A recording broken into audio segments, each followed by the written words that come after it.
నేను వెనకే ఉన్నానా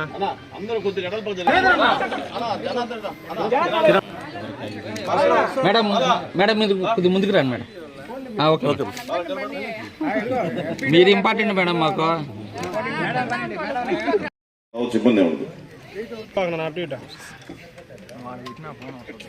సర్పంచ్ గారిని విడవలూరు మణి వేది మీద రాజుగా మన పిల్లలు కూర్చోబెట్టండి. పాత్రిక సోదరులందరూ కూడా ముందు లైన్ లో కొద్దిగా సీట్స్ చేసేయించండి. వాళ్ళకి పత్రికా సోదరులందరూ చేసేయించండి. బాలాజీ అందరూ లోపల రండి.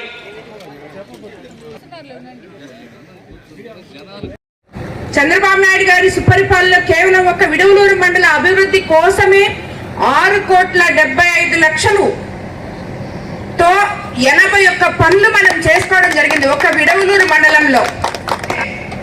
ఎంత చెప్పానో మీకు అర్థమై ఉంటుంది. ఎక్కడ 20 నెలల్లో మనం అధికారంలోకి వచ్చిన తర్వాత ముఖ్యమంత్రి చంద్రబాబు నాయుడు గారు ఎన్ని రకాలుగా ఏ రంగంలో కూడా, ఇంకా విద్యారంగానికి వస్తే ప్రతి ఒక్క స్కూల్లో మన యువ నాయకులు లోకేష్ బాబు గారు క్లాస్ రూమ్ కి ఒక టీచర్ని పెట్టి అత్యంత నాణ్యమైన సన్నబియ్యంతో భోజనం పెట్టి పేరెంట్స్ టీచర్ మీటింగ్స్ పెడుతూ ఆ స్కూళ్ళని సంరక్షణలో ఉన్నారు. అదే కాకుండా నేను ఇంకోటి కూడా చెప్తాను, కోవూరు కాన్స్టిట్యున్సీలో రేపు జూన్ లో స్కూళ్ళు తెరిచేటప్పటికి ప్రతి స్కూల్లో ఇన్ఫ్రాస్ట్రక్చరు, బెంచ్లు, పిల్లలకి టాయిలెట్స్ మనం రెడీ చేసుకోబోతున్నామని చెప్పి కూడా మీ అందరికీ నేను తెలియజేసుకున్నాను. ప్రతి ఒక్క దగ్గర కోవూరు కాన్స్టిట్యున్సీలో ఎక్కడ స్కూల్లో పిల్లలు ఇబ్బంది పడకుండా ప్రతి స్కూల్లో ఇన్ఫ్రాస్ట్రక్చర్ కూడా చేస్తామని చెప్పి కూడా నేను తెలియజేసుకుంటాను. అలాగే మన ఉప ముఖ్యమంత్రి పవన్ కళ్యాణ్ గారు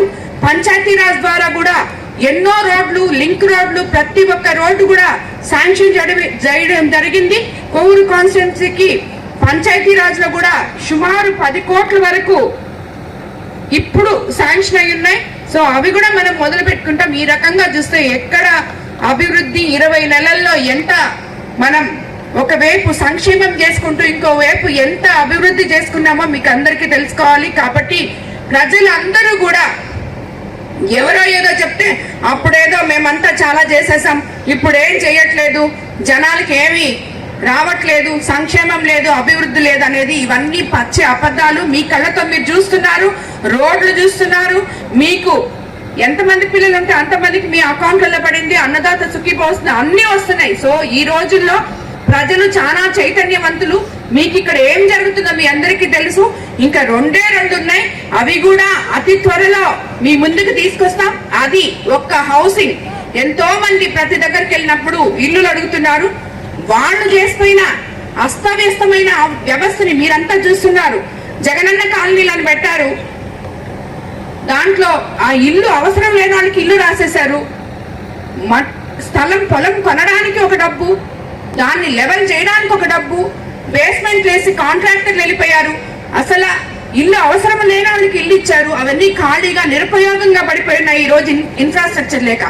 దీన్ని, ఈ సిస్టమ్ ని మనం చక్కదిద్దుకొని నిజంగా ఎంతో అవస్థ పడుతున్న పేద ప్రజలకి ఇల్లు ఇయ్యాలంటే ఈ రోజు మేము 2 సంవత్సరాల నుంచి కష్టపడుతుంటే కూడా దాంట్లో నుంచి బయటికి లాగకపోతుంది. ఎందుకో తెలుసా? అది ఎక్కడ తప్పు కాదు. ఇప్పుడు ఆమె ఉన్నది అనుకోండి, ఒక ఆమె ఉంది, ఆమె పేరు లలిత అనుకోండి. ఆ లలిత పేరు అక్కడ కొట్టేస్తున్నారు, కానీ ఆ లలితకి ఇల్లు లేదు, అది ఇంకెవరికో ఇచ్చేస్తున్నారు. సో ఆమె పేరు కొట్టి మనం ఆమెకి ఇవ్వాలంటే ఆన్లైన్ లో ఆమె పేరు ఎక్కట్లేదు. సో ఇలాంటి తప్పులు 1, 2 కాదు, ఎన్ని తప్పులంటే అన్ని తప్పులు చేస్తున్నారు. దానివల్ల ఈ ఆలస్యం కూడా జరుగుతుంది. లేకపోతే ఈ పాటికి ఎప్పుడో మనం ఇచ్చేసి ఉండేవాళ్ళం. అయినా కూడా ఉగాదికి సీఎం గారు తప్పకుండా ఇళ్ళలన్నీ ఇస్తామని చెప్పి మహిళలకి ఒక భరోసా ఇచ్చారు. అలాగే కొత్త పెన్షన్లు కూడా తొందరలో అందరినీ ఎన్రోల్ చేసుకోమని చెప్తున్నాం, ఎక్కించుకోమని చెప్తున్నాం. అవి కూడా తప్పకుండా వస్తాయి. కాబట్టి మీరందరూ గుర్తుపెట్టుకోవాల్సింది ఒకటే, మన ముఖ్యమంత్రి చంద్రబాబు నాయుడు గారు పేదల నాయకులు, పేద ప్రజల పార్టీ, ఇది పేద ప్రజల ప్రభుత్వం.